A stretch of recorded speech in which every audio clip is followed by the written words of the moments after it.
The LiquaFusion is the first all-in-one 240mm liquid CPU cooler from Enermax with addressable RGB LEDs, allowing for unique lighting effects in the two fans and the water block. The block also has a clear panel with a flow indicator, and there's an inline high-efficiency ceramic bearing pump. If you're looking for a CPU cooling upgrade, click the LiquaFusion sponsor link in the video description.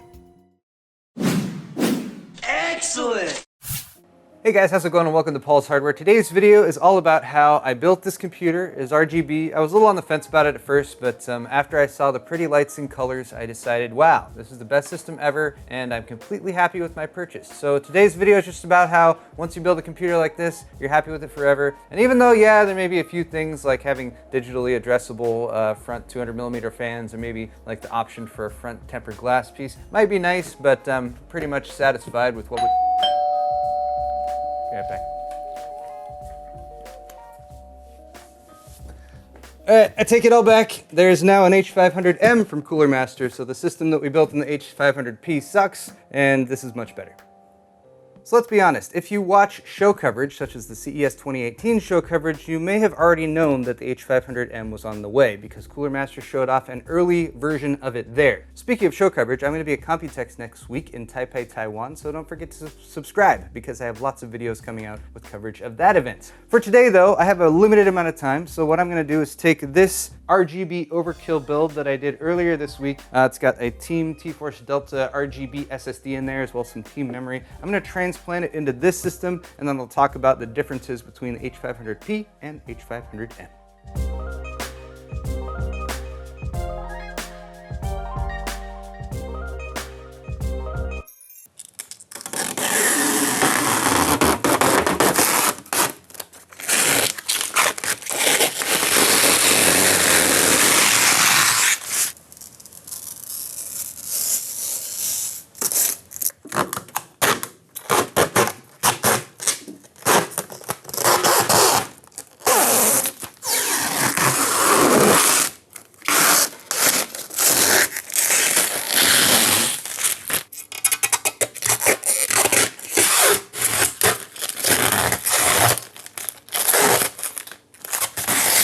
I have unboxed the H500M. I managed to get all of the plastic off of the tempered glass and plastic pieces, although it was kind of sticky. Didn't want to come off all the way. But let's talk first off about differences between the H500P and H500M. First thing you might notice is that there is mesh on the front right now, but this is actually a swappable panel, and it comes with a tempered glass piece in the box as well. So once you remove that front panel, you can swap this one in. Looks like it's going to screw into place. I have not 100% determined how to remove this front panel yet, so I'll get to that when the time comes. Up here on the top I/O, you'll see Cooler Master continuing their attempts to make people forget their names. So this is their logo, which is kind of their hex thing, and they're not putting the Cooler Master logo on anymore. It's a branding thing. Let me know if you like it or not. Let Cooler Master know if you like it or not. I'm okay with it. I think it's all right. This will light up with RGB when the system's actually turned on. We have 4 USB 3.0 ports up here, and a USB 3.1 Type-C port, which I am probably most excited about. Also worth pointing out that these two front 200mm RGB fans are addressable RGB rather than the 4-pin 12-volt. They're the 3-pin 5-volt. That means you can get multiple colors in them versus the H500P, where the two fans are going to be just a single color, although it can, of course, cycle between different colors, but it can only be one color at a time. If you were to use that front tempered glass piece, then you would have tempered glass on 4 sides. The front, the side panel here, which I've already removed, and it's pretty much the same side panel as the H500P. Tempered glass across the top now, so that is an upgrade, replacing it from the plastic top piece of the H500P, and tempered glass on the opposite side here as well. Internally, we have some nice upgrades. They have reconfigured this bottom chamber for the power supply. The shroud here has a knockout here towards the front, so that will allow it to accommodate larger and thicker radiator configurations if you're going to swap that out. And there's mounts up here not just for the 200mm fans, but also for 120 and 140mm fan variants, so lots of different options up there. Also, they've included this universal pump bracket here, so if you're going to water cool this system, this is better suited for that than the H500P. Pump bracket there, and then also this vertical rail system so you could mount reservoirs. They've also included this little bracket, and this is actually a GPU support bracket, so that should help. I believe you flip it around, and then where your graphics card might be over here, you can slide that up or down, and just keep your GPU GPU from sagging. Here's another hex logo without the Cooler Master words on it. And then I initially thought that they had regressed in their mounting for SSDs. They got a couple mounts here and a couple mounts on the back of the motherboard tray. However, these actually mount by mounting 4 plugs to the bottom of the SSD, and then it just sits right there and it's sort of held in place by these little rubber grommets. And that's pretty much it for the initial once-over of the feature differences between the H500M and H500P. Of course, all of the other features of the H500P that you maybe have come to know and love still exist here,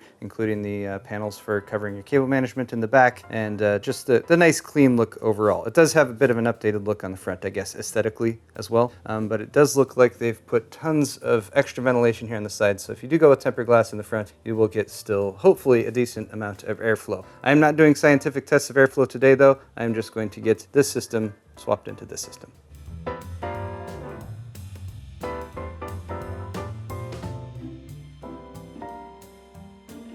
Oh, wow. I didn't catch Did you do that? I did that. I'm filming that. Why? Because it's funny. See, this is why I'm here. Point out my failures. Yeah, this is why I'm here, guys, because Paul will probably delete this shit. What did you do, Paul? So normally I wouldn't show this, but Joe's forcing me. Big time fail. Haven't done this in a really long time. Fortunately, we didn't do much stress testing with this cooler, but I left the plastic on. They have more plastic too for your kids. Well, that's kind of cool. It didn't melt, right? Oh, it wouldn't do anything unless I actually.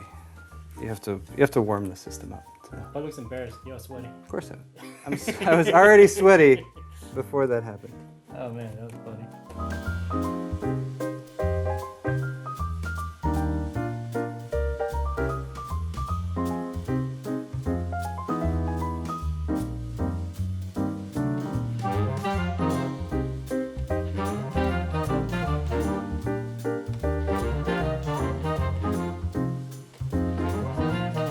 So as I am swapping out the liquid cooling solution, I am realizing, well, at first I thought that Cooler Master had regressed again, but they did not. So this is the top bracket for the H500P, and it has a bit of height to it, so you can put fans mounted up in there, whatever. And it is convenient to mount a radiator and fans to that, so that you can then mount that to the case. It mounts with 4 screws. There's a similar tray to that here on the H500M. This tray though is flat versus the sort of raised tray that you have there. And I actually think there is a little bit more vertical clearance with the H500M than the H500P. It goes up a little bit taller, not too much, but you could still mount fans on top of this, which we're going to need to do. So you still get basically the same configuration when it comes to what you're able to install up here. I just noticed that I wasn't able to do what I originally planned, which is to take the whole assembly off of this and swap it over to this one.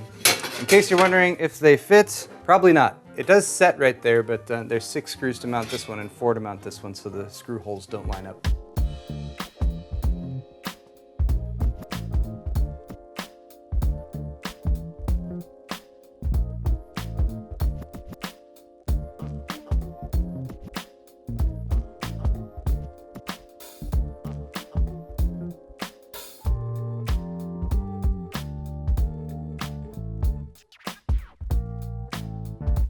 Found another update for the H500M. Since this opposite side panel also has tempered glass with the M versus the solid side panel with the H500P, they've added one more little protective piece down here, and this is just a cover up where your cables are coming out of your power supply and that tray down there. So I'm not sure if I'm going to get everything wired up underneath these things, but just like this panel on the left side, there's just a couple screws that hold it in.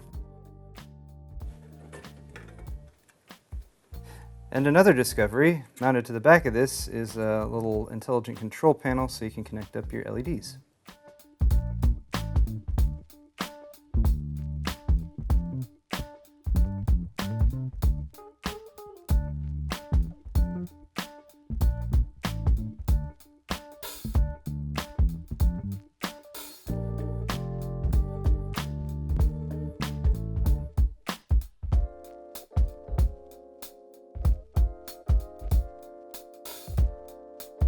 Oh, not good. Huh? I don't know if that's gonna interfere with the fan. Do you think, or no? As long as the fan can spin, that's all right. Did you put that? Did you mount the bracket to where it's holding up the graphics card a bit? Yeah. You have to slide it up. Yeah, I can feel it. The fan bumps it. Mm-hmm. Oh, Well, alright guys, this build got a little rushed towards the end, mainly because I am leaving in like 18 hours to fly to Japan. So, here it is in all of its glory. I will say, looking at the addressable digital LEDs on the front fans there, matches much more appropriately with the rest of the addressable digital RGB LED stuff that's in the case. So, I think that's definitely a big thumbs up. And heck, even if you got an H500P, you could probably swap out for those upgraded ARGB fans. That's what they're calling them, addressable RGB. And get yourself this entire configuration. Now the cable management on the other side is not done at all. I did not put any of those cover panels on that, so sorry I'm not going to show you guys the pretty look at that. I really just had to get everything in here and up and running. And overall, I think Cooler Master has done a great job sort of refining this case over the past year or so since they first started showing it off. I think it looks really nice with all the LEDs. And with the black, I feel like since I got a lot of black components in there, it's got a nice balance going on. It's not quite as over the top, I think, as the white finish.